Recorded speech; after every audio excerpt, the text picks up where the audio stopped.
All right, everyone.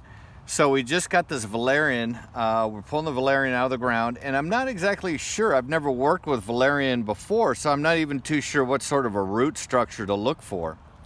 So unfortunately, this one dude had to be my experiment, and I pretty much pull the soil away until I can see up underneath her and make sure I know what is Valerian root and what isn't. And it looks like it's these very fine growths. They're called rhizomes. They're under the surface of the soil, so the soil would be like right here, and the rhizomes are spreading right underneath the surface of the soil. That's what they're doing there. Don't laugh, damn it. So when I was pulling the Valerian out, it was clear that I had Valerian there, but then I wasn't too sure what's going on in here. Like, are these small pieces of Valerian? So checking out the roots was like the only way I could tell what I was doing in here, especially with these small pieces.